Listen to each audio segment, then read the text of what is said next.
Bonjour à toutes et à tous. Eh bien, aujourd'hui, j'ai décidé de vous parler d'un petit montage que je viens de réaliser.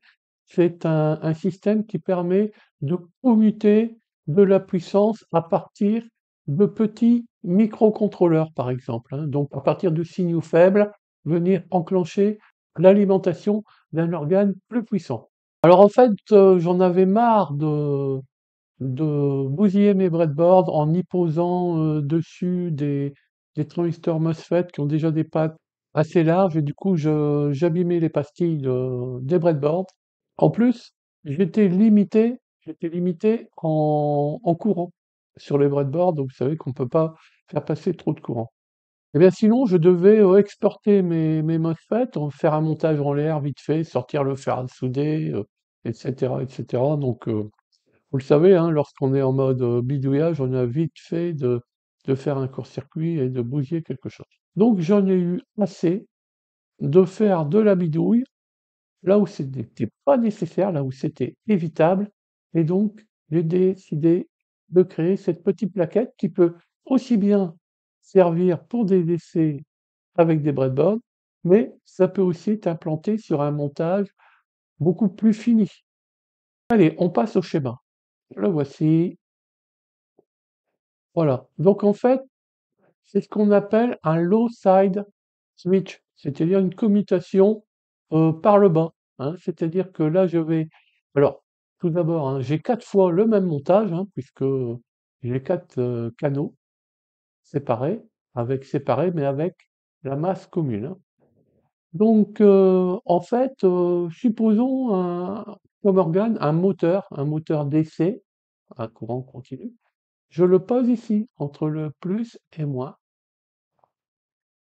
Et donc ici, je viens mettre son alimentation. Vous pouvez remarquer que ces 4 tensions de puissance les 4 sont indépendantes les unes des autres. Donc en fait, l'idée, c'est de venir mettre le point bas, ici, au ground, tout simplement en saturant le transistor MOSFET canal N qui est ici. Vous voyez, c'est quelque chose de très simple. Alors comment je fais? Ici, j'ai 2 possibilités. J'ai 2 possibilités, soit je mets un bornier à vis, plutôt lorsque je suis dans des situations, on va dire, moins je suis moins en test, c'est pour faire un montage, plus durable, un montage fini. Ou alors je suis en mode, on va dire, test sur breadboard et là j'ai un pin socket qui permet de raccorder avec des petits dupons le signal. Alors ici, ça serait le signal qui viendrait donc demander la saturation du MOSFET, et bien entendu, on peut le relier ici au 0 volt. Donc ici, j'ai un MOSFET dont la référence est ici. Il se sature avec un VGSTH d'environ 2 volts. Il tombe bien avec des Arduino, on est plutôt à 5 volts. Parfois, on est à 3 volts 3, mais les deux niveaux de tension fonctionnent. Ici, je pose toujours une résistance de pull down, tout simplement parce que si on était en l'air, dans un environnement perturbé électromagnétiquement, et donc on peut avoir des niveaux de tension ici qui pourraient être présents et ne pas s'écraser en venant sur la guette du MOSFET. Il ne pourrait pas s'écraser parce que, en fait, ici, l'impédance d'entrée, gate source, est très, très importante. Donc cette résistance de pull down, eh bien, vient mettre la guette à 0 volt pour un signal, on va dire, type parasite. Voilà, donc toujours, voilà, ça c'est une bonne valeur. 37K, c'est une bonne valeur, je vous la conseille. Alors voilà, ici, on vient donc mettre l'organe à commander ici, hein, entre aux plus et aux moins, donc entre 2 et 3. Le plus vers le haut, le moins vers le bas. Ici, on vient amener une tension capable de délivrer de la puissance. Alors, vous pouvez remarquer que pour les 4 canaux, on voit qu'elles sont indépendantes les unes des autres. On pourrait avoir 4 lignes différentes, avec quand même un bémol, c'est que, bien entendu, ils auraient leur ground commun, masse commune. Je reviens au premier montage. Voilà, donc on comprend très bien que si on sature ce transistor, hein, ce sont des transistors qui ont un faible RDS(on) et donc quelques milliohms, hein. Donc même avec 1 ampère, ça fera quelques millivolts. Donc on peut considérer que le point auxiliaire moins sera au 0 volt ici. Donc ça fonctionne très bien pour ce genre de choses. La pression par le bas n'est pas toujours adaptée, notamment par exemple si vous avez des LED adressables commandés par un microcontrôleur, vous risquez d'avoir des problèmes et alors non, au contraire, pour des LED adressables, c'est bien de commuter par le bas. Mais parfois, on préfère commuter par le haut et ça, c'est autre chose. C'est un autre montage que j'ai fait dernièrement. Alors, ici, comme on commande des organes de puissance, ça peut être des moteurs, ça peut être des solénoïdes, ça peut être des relais, ça peut être des choses comme ça. Et vous savez qu'on peut avoir des subtensions qui apparaîtraient aux bornes de la bobine au moment de la coupure. Donc, pour cela, la solution hein, très, très utilisée est la diode de roue libre, c'est-à-dire qu'on place une diode branchée en inverse entre les bornes de la bobine, ce qui fait que lorsqu'on va couper, la surtension qui aurait voulu apparaître ne pourra pas apparaître parce que la diode l'empêchera. Voilà, donc la diode de roue libre est prévue au cas où. On peut soit la brancher, soit ne pas la brancher. Et pour la brancher, ben, c'est simple, il faut mettre le petit cavalier de ce pin header entre 2 et 3, et sinon entre 1 et 2. Alors pourquoi j'ai un pin header de 3 broches? Tout simplement, ben, c'est simple, hein. Si on devait pas mettre le cavalier entre 2 et 3, eh bien, on a toutes les chances de perdre le cavalier. Donc là, s'il n'est pas entre 2 et 3, on met entre 2 et 1, ça permet de ne pas perdre le petit cavalier. Alors 4 fois la même chose, et puis ici, les 4 borniers pour la masse. Oui, bien entendu, c'est 4 alimentations séparées qui pourraient aussi être regroupées, hein, il n'y a aucun problème, ça pourrait être la même. Ces 4 alimentations regroupées doivent avoir une masse ici interconnectée avec celle du montage. Donc voilà, j'ai mis ces borniers, bah, ça offre un choix supplémentaire, on va dire des borniers supplémentaires en cas de besoin, et on a toujours besoin d'une petite masse chez soi. Maintenant, je vais je vais vous faire une petite démo en accéléré de comment j'ai conçu ce PCB. Je pense que c'est toujours intéressant. Moi, j'ai beaucoup appris comme ça en regardant des vidéos, hein. C'est beaucoup intéressant de voir comment les autres travaillent, parce qu'on est encore débutant, hein, bien entendu. C'est toujours intéressant de voir comment les autres travaillent, mais bien entendu, si cette partie-là ne vous intéresse pas, vous pourrez passer directement à la phase démo.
Allez, on passe à la démo.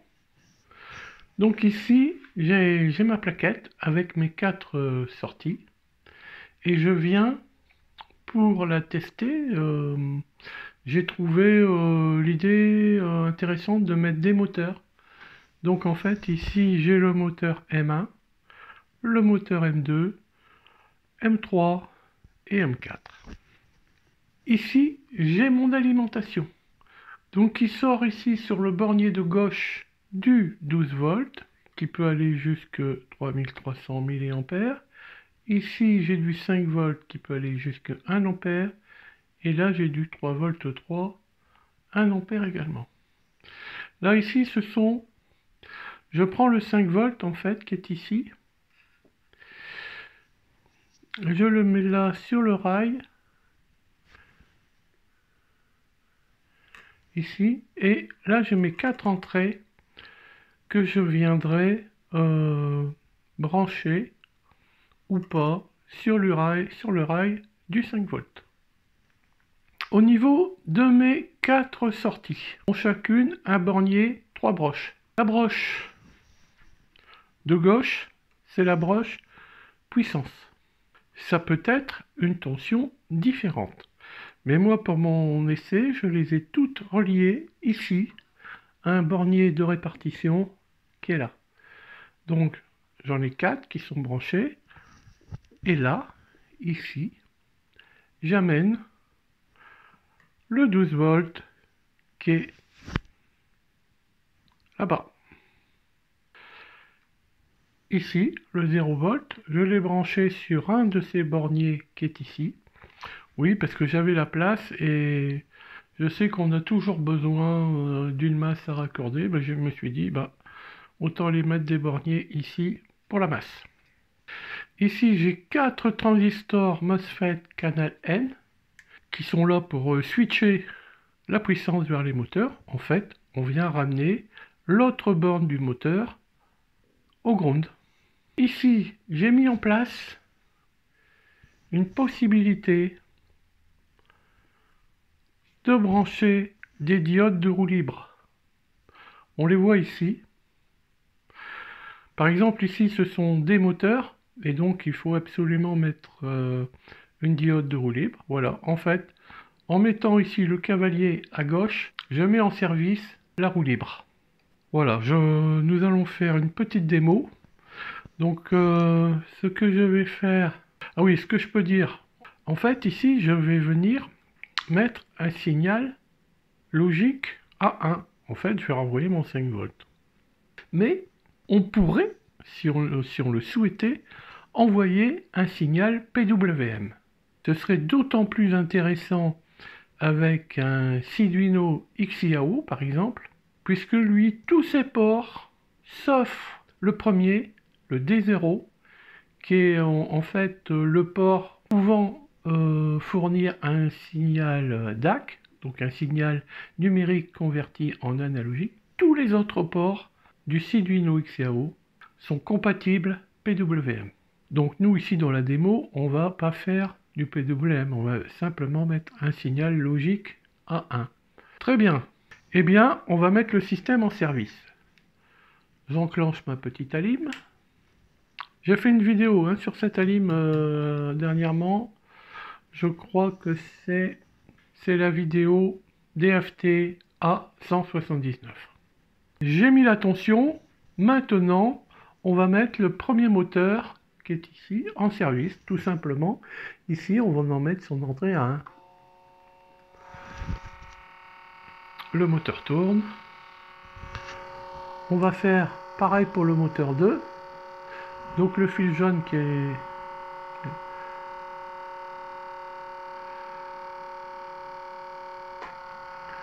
Voilà, il s'est mis un peu de travers, mais c'est pas grave.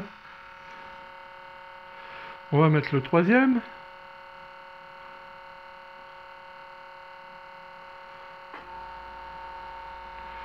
Oh, ça fait joli ça. Et on va mettre le quatrième, le plus petit.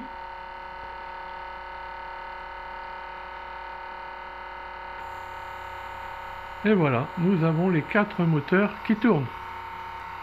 Alors ici, il n'y a rien qui chauffe. puisque ça fonctionne en bloqué saturé.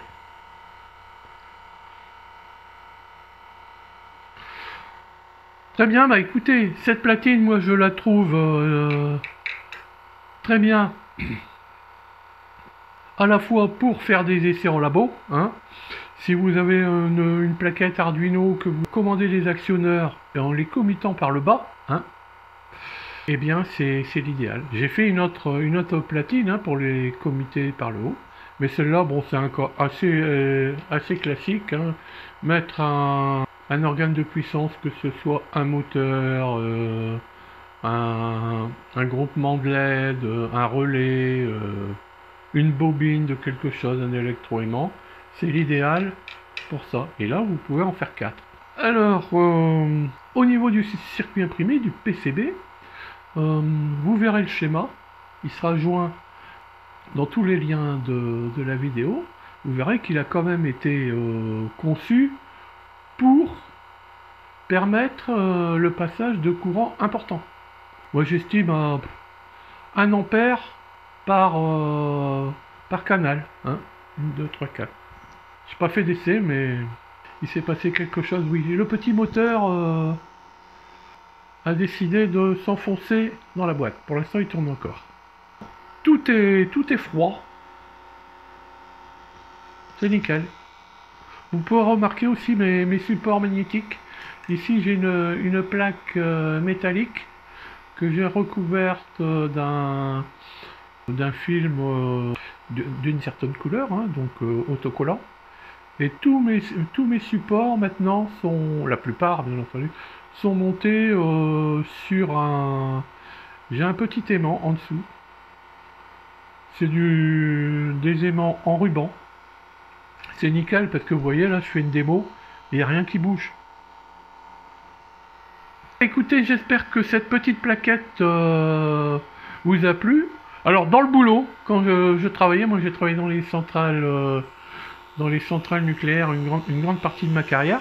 Eh bien ces petits dispositifs là, en fait des dispositifs qu'on adapte à nos besoins dans le travail, on appelait ça des glutes. Alors bah écoutez, je vous pose une question, dans vos boulots, dans vos industries, quand vous réalisez un petit montage comme ça, rendant votre travail plus pratique, comment avez-vous surnommé ces petits dispositifs? Très bien. Eh bien écoutez, merci beaucoup d'avoir visionné. Et puis je vous dis à très bientôt sur de nouvelles vidéos.